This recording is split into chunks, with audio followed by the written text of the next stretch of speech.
Good morning, everybody, and welcome to my daily plan. I'm Doc, and here's where we go over the SPX daily plan, also talk about broader market um, considerations, volatility, also maybe some individual names, and how to trade it, mostly oriented to traders. If you're interested, which I assume you are because you're here, click the subscribe button down in there somewhere, like, share, whatever. There's a Substack, there's a Discord, there's all kinds of resources available. And we'll talk a little bit later about the mentorship class. Meantime, let's get to how we make some money, potentially. Right? I think that's why most people are here. Maybe for the entertainment value. Okay, so let's start with where we are now, 69.55, kind of a little bit above yesterday's high, 69.50, round number. Here we are again. If you remember a couple of days ago, everybody was buying overpriced puts last week, even a little bit on Monday, which provided fuel as those options decay to send us higher. Added into that, well, why was volatility so elevated? NVIDIA, the most important company on the planet these days, earnings yesterday, and we'll talk about that a little bit, as well as the Iran thing, which just seems to have cooled down for now. So more will be revealed on that one. And all that overpriced, all those overpriced options decay. All the shorting that market makers did or market participants theoretically did, whatever, all the lightening up of exposure of hedge funds is now reversed. Happens all the time. The string rubber band gets stretched too far one way, it bounces back. And that's what we've been having. Huge drops, huge pops with very little what we would consider normal action, and that's what a high volatility regime is. Volatility is standard direction of the expected move over time. It's not necessarily directional, and that's what we got. So anyway, so a couple quick reference points. Old school, I like to look at the 20 and 50 DMAs, and we're over both of them, and they're converging.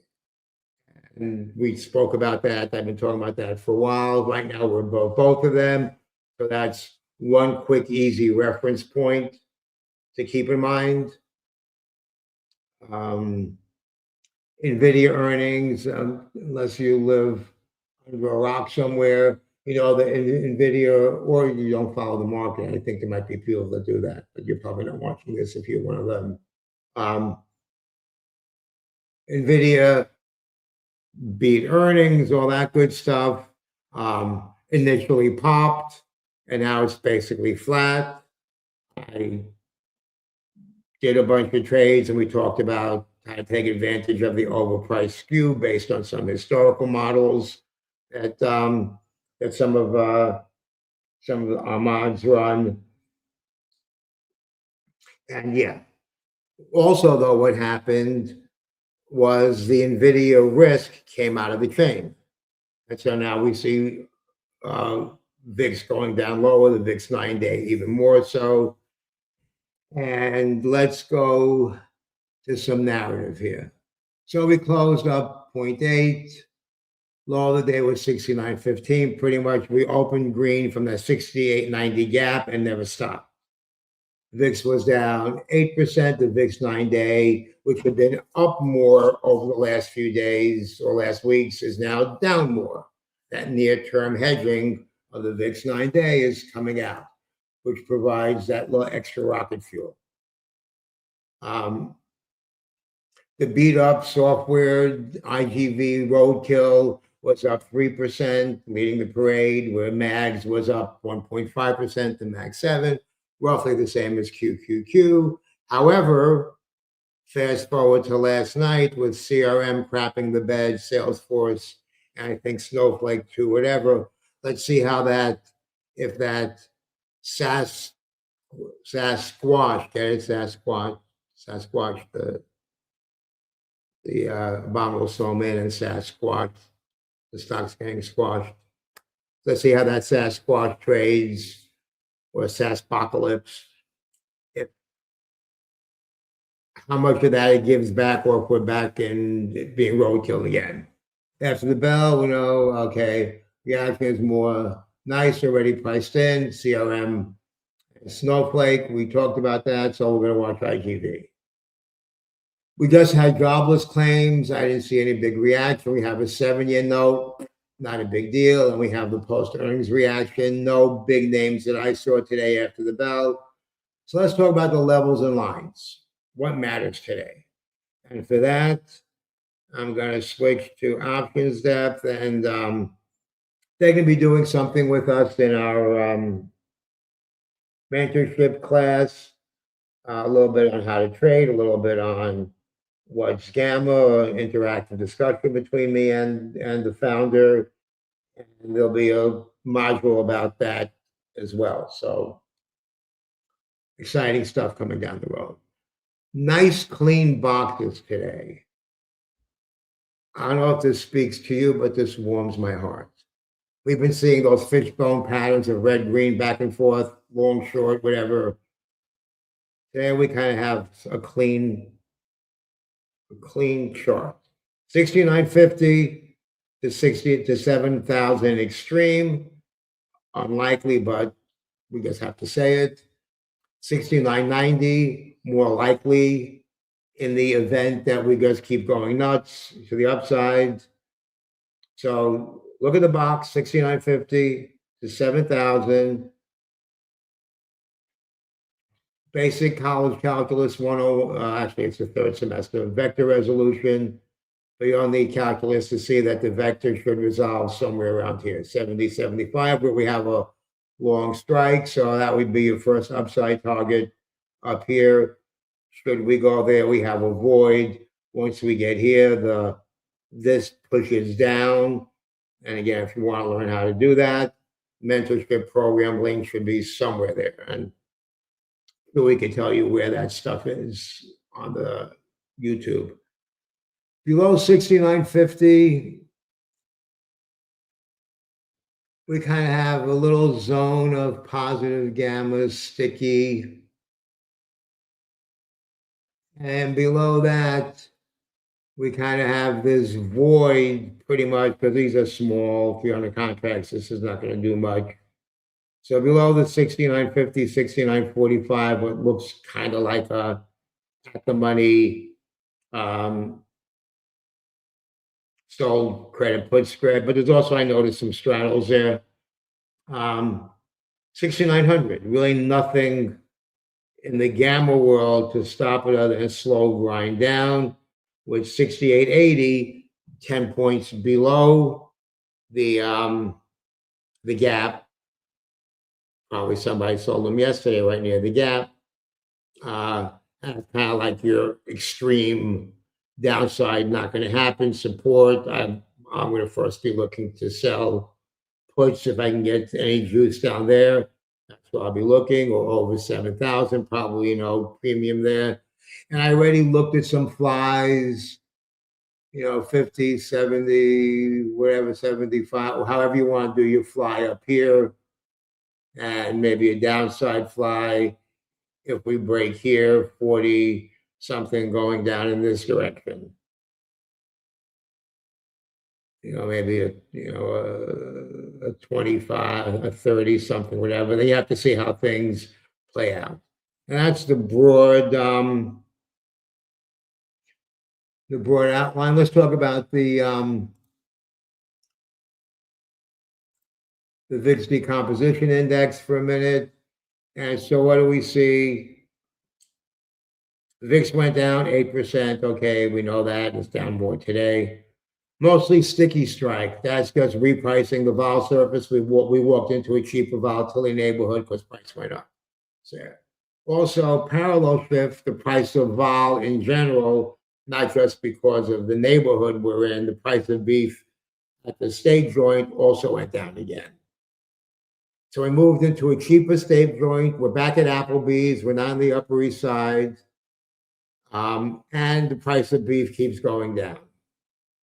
Interestingly enough, though, there was a little bit for downside convexity. There was a little bit for put skew, maybe ahead of NVIDIA, I'm not sure. And upside convexity actually went down, maybe a little bit of call selling into the rally. That's kind of what we see there. Okay, that's the, all right, since we're talking about volatility, let me go back to my trading view. Let's take a quick, and subscribers, click the link below, get the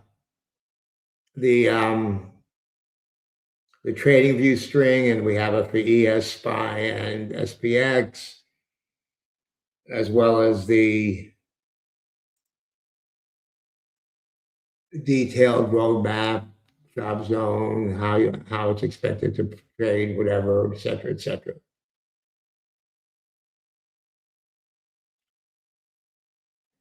And let me get back to my volatility dashboard. Okay, here's a standard one. I was playing with a different one yesterday.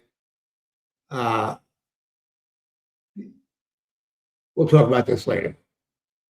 I'm doing a write-up about it anyway. Okay, so let's see where VIX is.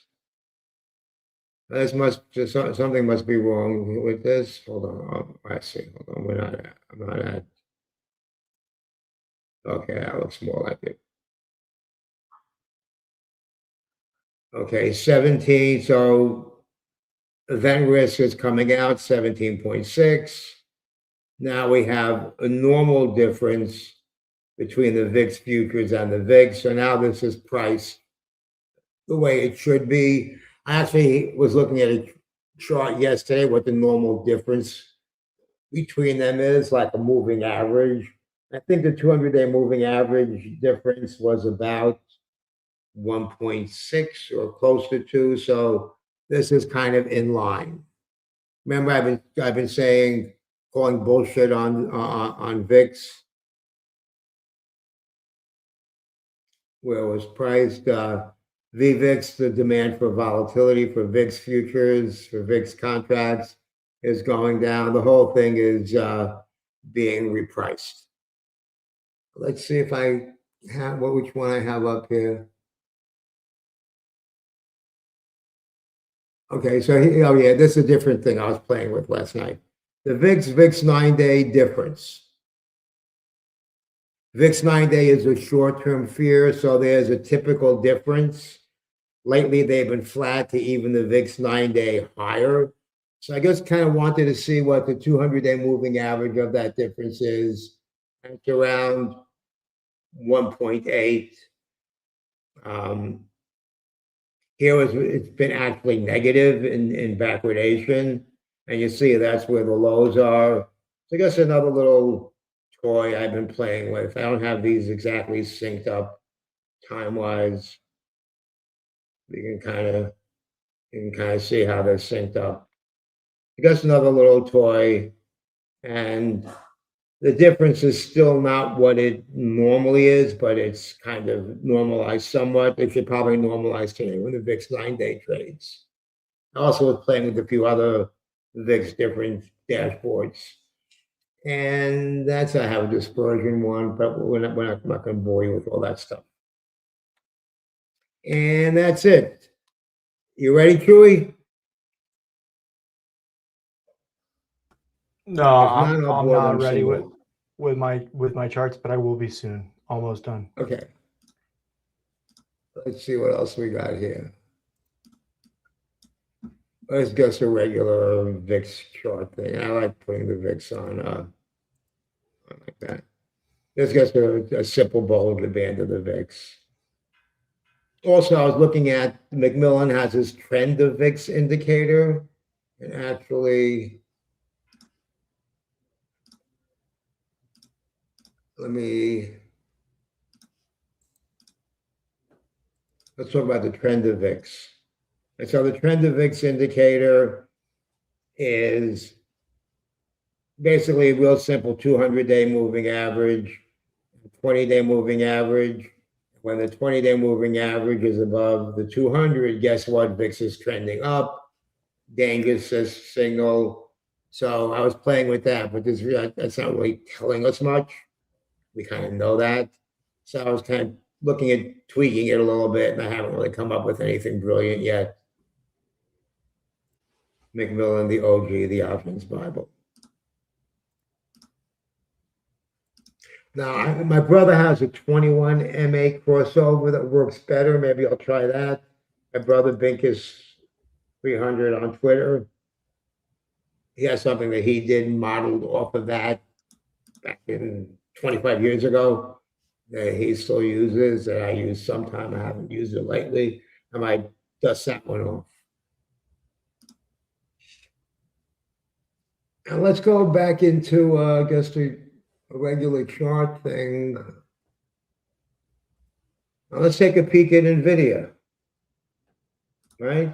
And we kind of want to see what's going on in the mother of all things good. All right, up a little bit. How this is going to trade today, your guess is as good as mine.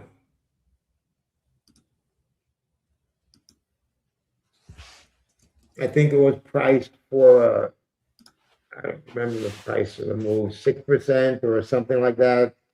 And so it's underperforming what was priced into the move, which will probably just end up being with pretty much a nothing burger reaction from the market maker hedging point of view. Anything, a little bit of selling maybe, which will be counteracted by buying. But this is a what, $4 trillion company, whatever it is. Everybody, quote unquote, is long this thing. So I don't know how much buying there is left to do, how many hundreds of billions it'll take to move the needle in this thing. We'll see. We'll see. Well, let's look at the disaster du jour Salesforce.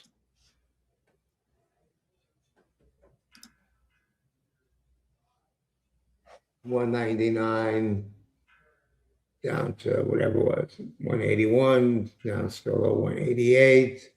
That doesn't really depict how big of a disaster it is. Just looking at a 65-minute chart, forgetting everything else. I'm not a trend line guy, but I would say that's not an uptrend.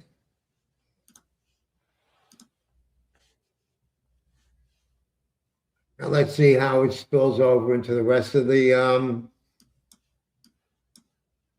let's see what IGV is doing. I'm not sure if this is accurate pre-market data. Looks like it is. So I don't know if IGV hasn't really traded much or if people are just sort of ignoring that. That's kind of interesting. So we'll keep an eye on that today. Bitcoin had a day yesterday. Bitcoin is trying to get off the floor a little bit.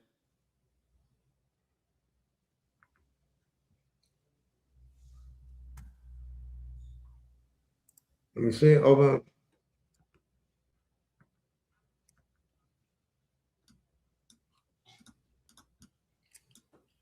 Right. So if you sold the volatility or the market customers bought it, market makers sold that to them, they don't have any hedging pressure. You know, if it moves 3% and they sold it at 6%, then they get pocketed 3%. Because actually what we did in the room, we did some calendars, a number of trades. I modeled that. We talked about different ways to capture the premium, and we used one of our moderators, Dan, where was it, Stonks.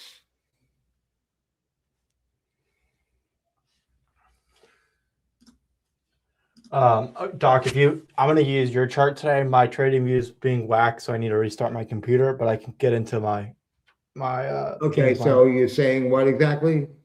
If you can pull up your ES chart, I can kind of walk you through them. Okay. I'll still post the charts, but my trading view needs to be restarted. Okay. So anyways, I just want to show them somewhere in here. Okay, NVIDIA earnings analysis PDF. So I'm not going to pull it up right now, but we did a whole analysis of the volatility, et cetera, et cetera. And that was what some of these trades were based on. Okay, so let's pull up my trading view. Let's go to E-mini. You know what? Yeah, let's do it this way. Where the hell is E-mini? Probably begins with an E. Okay. Let me get my lines off it, so because those are old, I haven't updated that.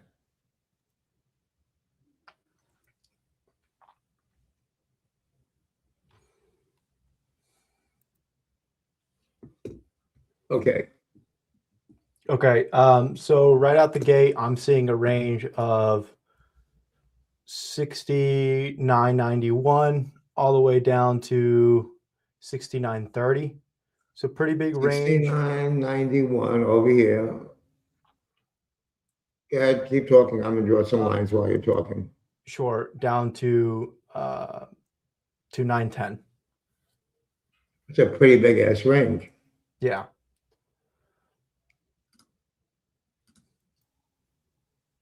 All the way down to 910, which is basically 6,900-ish SPX, but the differences are converging. Okay. Yep. And my pivot is around 9.49.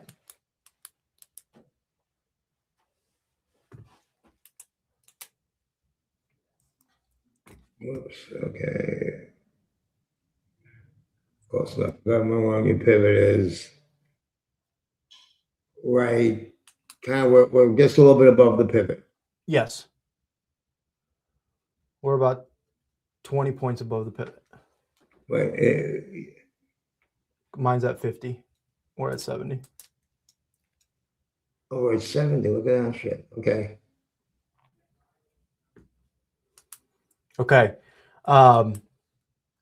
By and large, I'm looking for upside if VIX holds below 18. I'm seeing interest at 17 and 16 and a half. So, I mean, I personally thought we were going to have a downside move, but if VIX maintains here, I think it will continue to mechanically buy up. If that's the case, I'll be looking for price to come back to our pivot and then pushing it back to 980 for a nice, 30-point move. Okay, so you're looking for like a move up, maybe a retest, and then a move back up. It's kind of Yes. what you're thinking. Yeah. Without exactly breaking my range. If we do break my range, I think upside can really surprise us. But I think surprise is key word, and I think we have a lot of noise to the upside that will potentially, muffle the move. I'm not saying it can't happen, but I don't think it will be a very easy move. Especially as we come up to 70.27, 70.22, I think we could really find a mute up there. 70.27. Now you're really going. Okay. Yeah, exactly. But we like to prepare. So basically that's all-time high area. Well, not exactly, but close to it. Close to it. Yeah, all-time high on ES, I believe, is 70.36. So pretty close to it. Yeah, 70.42, whatever, right? Okay. And so this little notch over here from early February. Yeah. And kind of again over here at 70.11. Okay. If price holds below our pivot, I think very easy trade down to 925. Like a 25-point move-ish. Yeah. And then that's where we'll find a temporary bottom. But if we can continue to hold that low and come even lower, I'm targeting, let me tell you, let's call it 68.95. 68. Down here. Selena, is that SPX?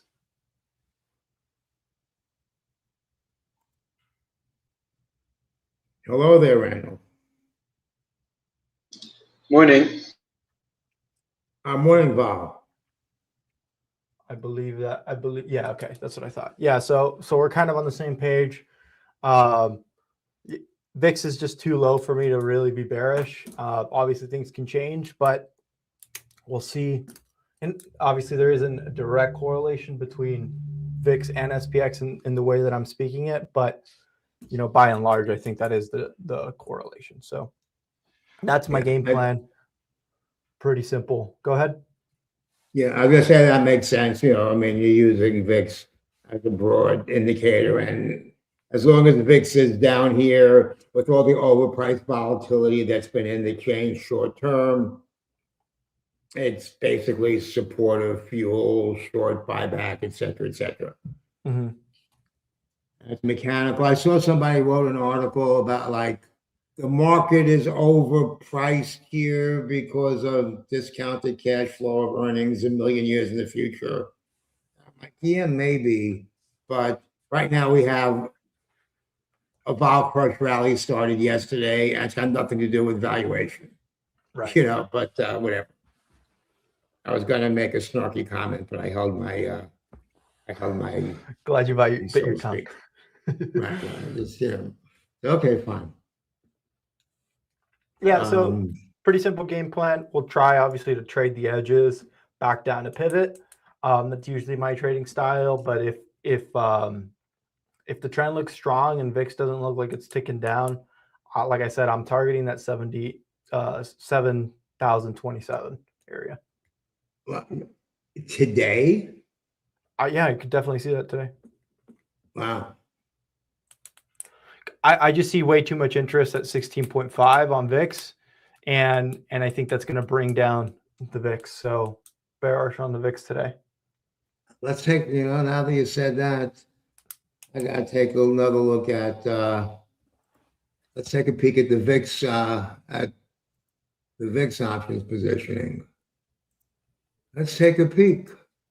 Let's see how much crush is left in the VIX. So getting below 17 is going to be hard based on this. Not that 17 would be bad either, Right. You see what the wording we're talking about is bullish, right? Right. We won't quibble. And kind of like over 18, we could get, we don't want to get into the 18, 18.5, 19 zone, although that is much of an improvement of the 21, 22 that we've been in recently. So let's just say, mark on your mental chart, if we get over 18, not horrible, 18.5, 19, then that's where we kind of might start to get that downside move. And I hope you guys are watching and taking notes. And getting back to that downside move again, and Troy referenced it as well. If we can't hold this area here, 69.30, 69.50 ES, if we can't, I'm not saying we won't, then there's really nothing from the gamma world to hold us. This goes, well, where do we free fall to? Well, 69, 10, 20, the 20-day moving average, the 6,900, probably too far, but you never know. And your extreme low is somewhere down in this area, because basically, but it would take we'd have to see VIX or VIX 9-day back up in like the 20 zone, Yeah, 19 and a half even. Yeah, for that to happen. And so I think it depends on the time of day we see the VIX level. Point. Like, if we see VIX early on at 18, then I'm going to take a reject of 18 and expect the index to bounce. If price comes down and hits 16 and a half, 17 early in the day, I'm switching to a bearish trade in the indices for the rest of the day. Totally agree. And just to add a little color to that, and those of you that have been watching the VIX, I don't know if we could see it as clearly here on the times, probably not. But lately what's been happening, it's not unusual, is in the morning we've been getting that little VIX spike, randomly pick a day, and then and we've had the pullback, and then we've had the rallies. On some days, the opposite happened where, like last week, whatever, we would get that little pop off the lows and VIX would come down. Then toward the end of the day, VIX would start to climb and we'd get the breakdowns. So that timing, there's actually recent experience or back testing or whatever you want, not official back testing with numbers, that supports that. That's kind of the way we've been trading. Vol trader, what do you got for us? Good morning. Let me share the screen. All right, let me remove my stuff.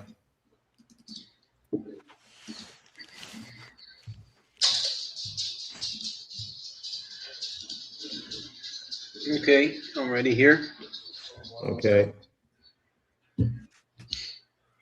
Real quick before Vol goes, I just want to say one quick thing. If you are trading my chart and you're looking to take maybe a reject at one of my stall levels, where is VIX relative in that area? Maybe it's worth taking a reject. Maybe it's worth looking for the breakout. Go ahead, Vol. Sorry. Okay, so first of all, yes, just a small recap from yesterday. I think I mentioned that we will sit and wait for NVIDIA around 69.50 or so, which is like kind of a less convenient spot to be, right? More easy to go short there rather than to go long.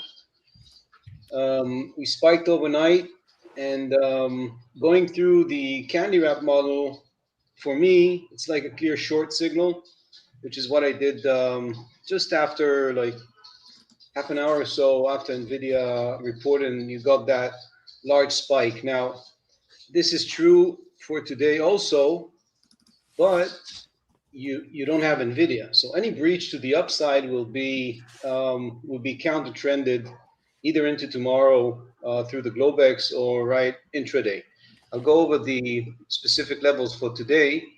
I got in late here, so I apologize if I'm going to repeat some stuff that Doc and Chewy already said. On my end, I see 7,015. This is SPX, so 7,015 being like a ridiculous upside level, and 69.75 being the first hurdle, major hurdle, 69.75.80 type of. I think it's yesterday's high maybe on NVIDIA. With the implied SPX. So that will be like the major hurdle. First of all, 69.75.80, that will be the major hurdle, major resistance to the upside. That might coincide with the VIX trying to go through that infamous 17 level that we're following for the last 2 weeks. Once we hit it, it will trigger selling for various reasons. I doubt we could like break the 17 being so stretched to the upside already. Now, there will be follow through on NVIDIA, of course, but I think that the reaction yesterday was kind of bearish to NVIDIA. So I think we'll get more of the same today. And that's pretty much to the upside. Now, I see transition around 69.40, kind of 69.50, 69.40 being the line on the sand today. So under 40, I'm more leaned to the downside, and above 40, I'm more leaned to the upside, with that caveat of mean reverting if we were to try and tackle that those upper levels that you see on the screen right now. Looking at the skew model, I'm seeing a bit of complacency. Like everything is pretty flat, 69.20 and under. You can see on the left side of the screen this purple square showing the skew, which is the blue line, clearly flattened, like completely flattened. So I didn't catch a lot of put selling. This is this is kind of strange, and I would tag that more as a complacency kind of from the market. That is unconcerned now with the downside. I'm not saying there's a lot of downside, but I think the skew shouldn't be that flat to the downside. And we can see that the single lonely last bar, red bar, is right here at 69.75 again, which I think it's yesterday's high if you include NVIDIA.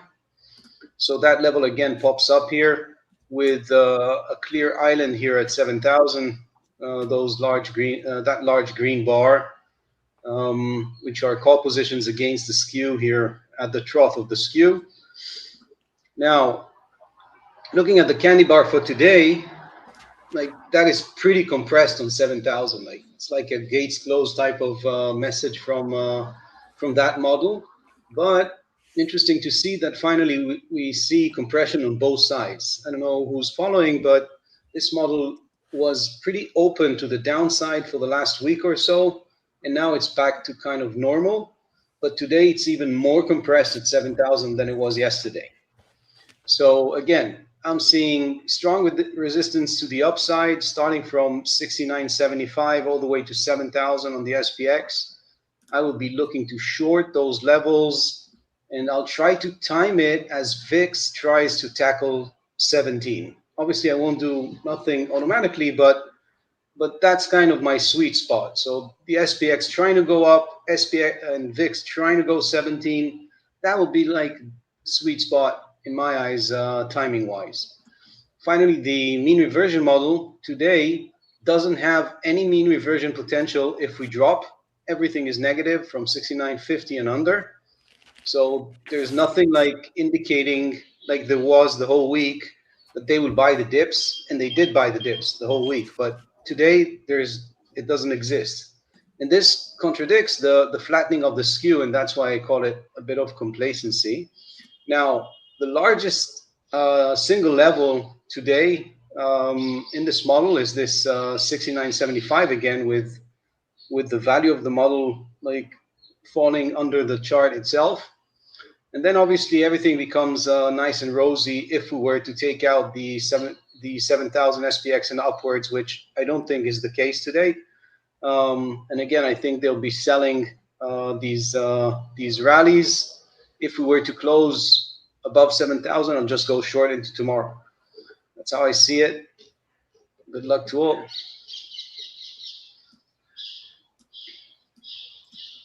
Thanks. And there's a question here from somebody, and let me do the best I can do to answer it in a short time. So let me read the question again. When the volatility term structure flattens is next Monday, how should I analyze this? Okay, so it's not actually flattening next Monday. If you look, I don't know how accurate this is unusual Wales model, but it's kind of normalizing. If we look at the difference between, I gotta go somewhere else. You're still showing my screen instead of if you're trying to. You're right. That's why. Okay, take two. Okay, let's do a quick look at the term structure this way. The VIX 1 month is 19. The VIX 2 month is 20. So that's kind of normal. If we want to throw the VIX 9-day in there, they also have VIX weeklies, the VX, whatever week number it is. I was thinking of pulling those up just to get kind of crazy.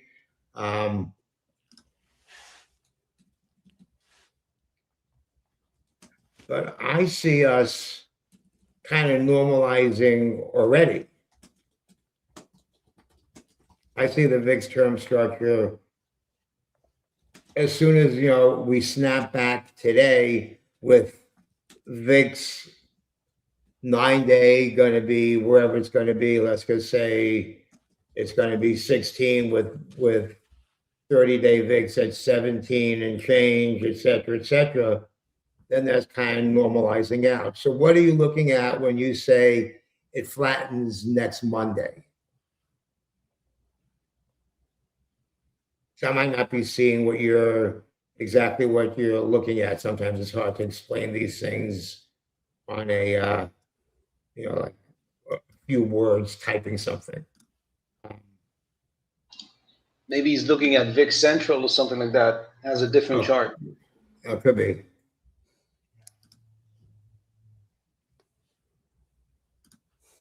I have VIX Central here somewhere.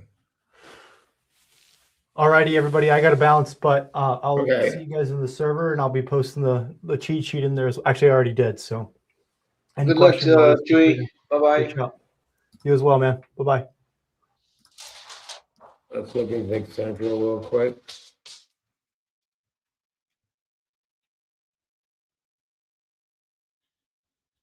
Okay, so looking at VIX Central, we're kind of seeing a pretty normal curve finally.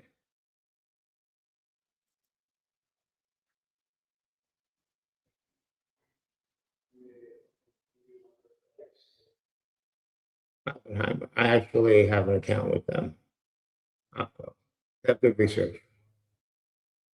So, yeah, I want to answer your question as best I can. So, what are you referring to?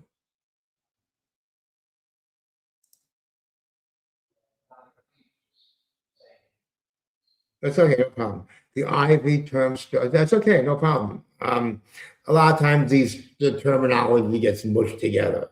I still mush it together sometimes. That's fine.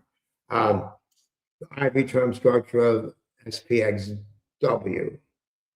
Okay, so let's go back to that for a second. Maybe he's talking about the specific Monday, the VIX. Like if you open the Like the fixed strike volatility kind of thing. no, like if you open the actual skew for March 2nd. Right. Maybe he's talking about that. Let me check it on my end. Yeah, if you have something to check. Yeah, let's see that. He's referring for specific Monday, so maybe that is the. Let me see if I can find something else. Maybe there's a. It's not flat in that sense, so I don't know. But if he can share a visual of what he's looking at, we can address that.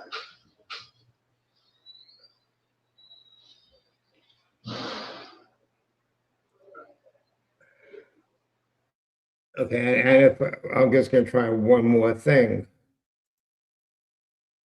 Okay, so just looking at an option chain real simple, we see IV 18 for today. That's going to get sucked out.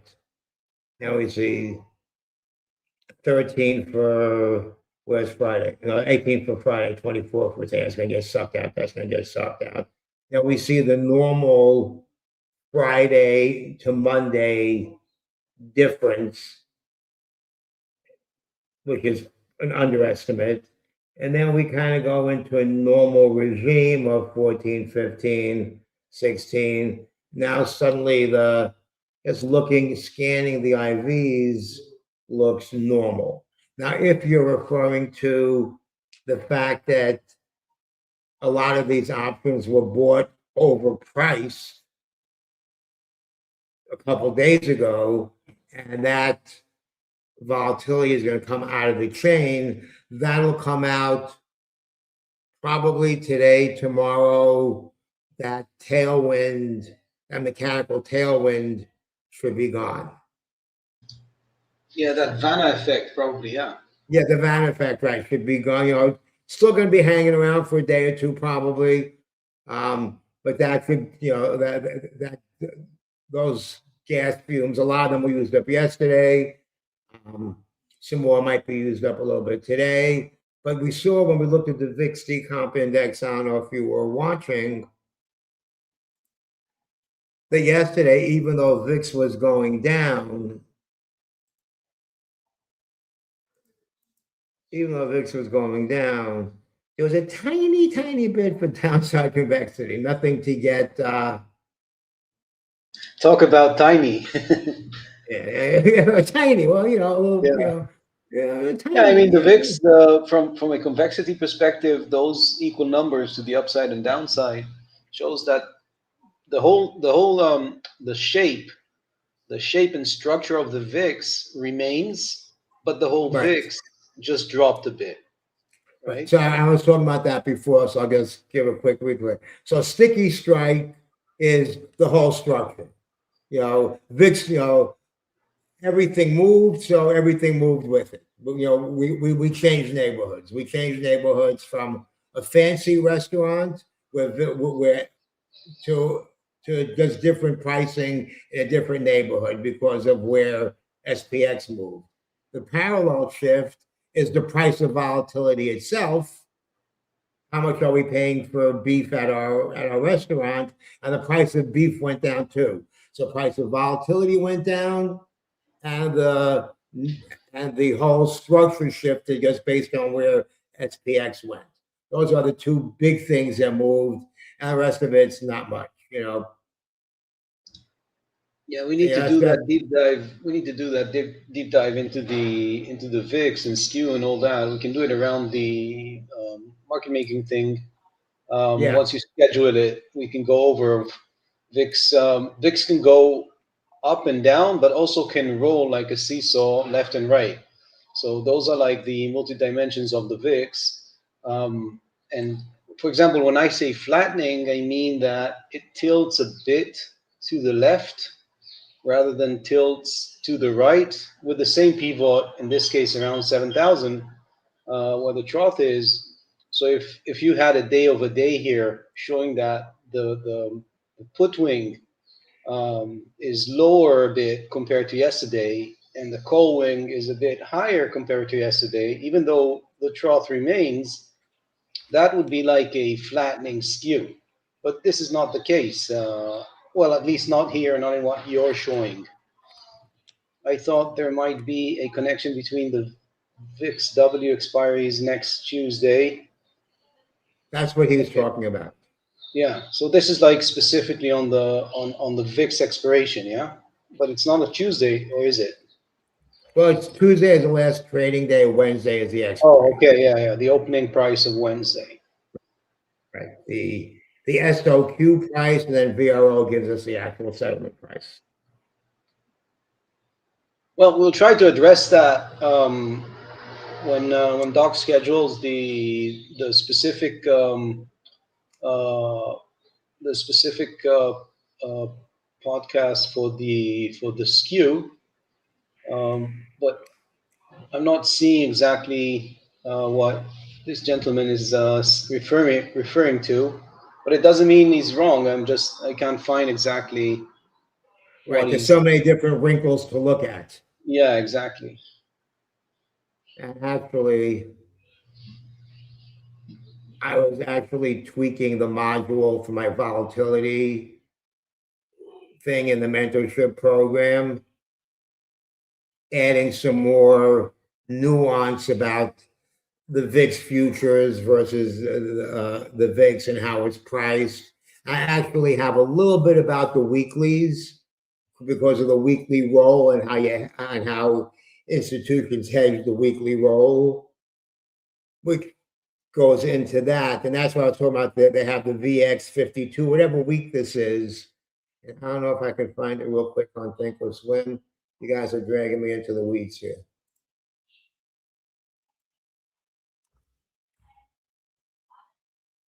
I don't know if they have it here or if I have to go to Big Central. So there should be VX, whatever week this is. You know how to find that? So whatever week this is of the year, VX, I don't know. I'll just randomly pick a week. VX 22. No. I guess it's the year, then the week. You're welcome. I'm gonna have to dig that one up. I guess I have to go to VIX to CBOE to find it. But there's weekly VIX futures contracts that the VIX settles at, and that's part of what the roll is. That's a whole nother story. And let's just remember, once VIX is calculated based on the options chain, it settles into the VIX futures. So there's this disconnect. So it's kind of a strange thing. Now, if you look at the VIX, Well, in a way, every future trades above spot and converges into spot into expiration, right? It's just that they really make it hard to make money on the VIX options by how they converge. It doesn't move like a regular future where the interest is extracted from it. Well, the difference between the interest and the dividend. In the case of the VIX, it's kind of a strange spot, right? It doesn't really exist in the first place. It's only a sample of right. It doesn't quotes. exist in the first Yeah. place, right? It's not a thing, it's a calculation. And so I just want to show you guys one more thing.